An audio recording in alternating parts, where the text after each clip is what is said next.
safiirka Soomaaliya oo fadhiya Kenya Ambassador Maxamuud Axmed Nuur Tarsan ayaa isaga baxay shir la isugu yeeray diblomaasiyiinta caalamka ee fadhigoodu yahay dalka Kenya sida ay noo xaqiijiyeen ilaa xog ogaal ah sida ay ogaatay Jadal Media. Shirkaas ayaa waxaa khudbad ka jeedin lahaa madaxweynaha Kenya Uhuru Kenyatta taasoo ahayd khudbadiisii ugu dambeysay ee doorashada ka hor. Ambassador Tarsan ayaa markii uu goobta shirka yimid ku arkay calanka Somaliland iyo qof matalaya Somaliland oo fadhiya, taasi oo si weyn uga carooday. Waxa uu ka biyadiiday Ambassador Tarsan in shirka laga qaybgeliyo Somaliland oo iyadu ku dooda dalka madax bannaan Soomaaliya, taasoo keentay in safiirka uu shirka isaga cararo. Kenya ayaa sanadihii dambe sare u qaaday xiriirka diblomaasiyadeed ee Somaliland kadib markii ay si weyn isugu qabteen dowladii hore ee Maxamed Cabdullaahi Farmaajo oo iyadu u dhigatay cadow. Si kastaba ha ahaatee, Soomaaliya iyo Kenya ayaa siyaasad ahaan isku fara saaray sanadihii lasoo dhaafay iyadoo xitaa mar la kala qaatay safaaradaha, waxaana sidoo kale mar uga sii daray xiisada kiiska badda ee la geeyay maxkamadda ICJ kaas oo ay ku guuleysatay Soomaaliya. Dhanka kale, wasaaradda arrimaha dibadda ee xukuumadda Somaliland ayaa soo saartay war qoraal ah oo ay ugu jawaabayso tallaabada uu maanta qaaday safiirka Soomaaliya ee dalka Kenya Maxamuud Axmed Nuur Tarsan.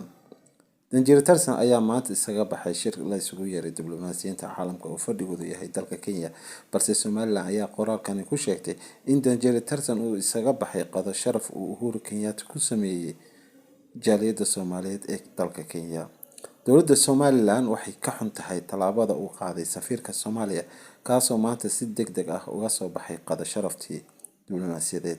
Soo dhaweynta ayaa waxaa sameeyay madaxweynaha Jamhuuriyadda Kenya Uhuru Kenyatta, waxaana loogu talagalay diblomaasiyiinta ku sugan Nairobi. Safiirka Soomaaliya ayaa uga tagay qadada sababo la xiriira aragtidiisa ku aadan ka qaybgalka Somaliland ee xafladda ayaa lagu yiri qoraalkan.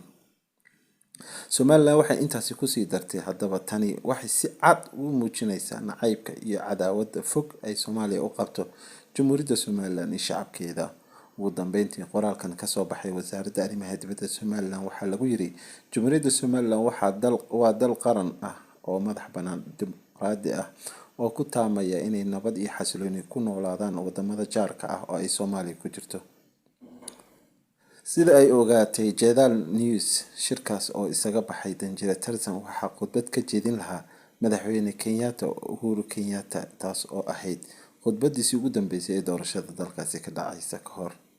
Ambassador Tarsan markii uu yimid goobta shirka oo ay ku casuumeen safiirada caalamka oo Nairobi ku sugan, wuxuu ku arkay calanka Somaliland iyo qof matalaya Somaliland oo fadhiya, taasoo si weyn uga carooday. Waxa uu ka biyadiiday Ambassador Tarsan in shirka laga qaybgeliyo Somaliland oo iyadu ku dooda dalka madax bannaan